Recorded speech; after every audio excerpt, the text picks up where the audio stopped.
The opportunity, it definitely helped me create families all around and to bond deeply and explore myself and others. Hello, my name is Lourin. I am 27 years old and I have done 2 volunteer services. I volunteered for half a year at Hariko and now I'm volunteering at the Jugendhaus in the city center. I came to Luxembourg as a student, but then I had a difficult situation and I couldn't continue my master's degree, so I was in a transient phase, like trying to figure out my life.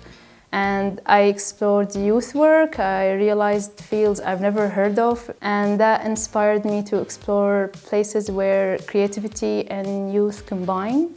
Then a dear artist, who is also a friend of mine, she informed me about SNJ and I applied, and it was like exactly what I'm looking for, to get to know the cultural scene in Luxembourg more, to advance my languages, to connect with people. Many programs allowed me to meet people from all around the world. I once connected with a Finnish team. I didn't know anything about the Finnish culture. I arrived here with an entirely different focus. My field was quite scientific. I was a pharmacist.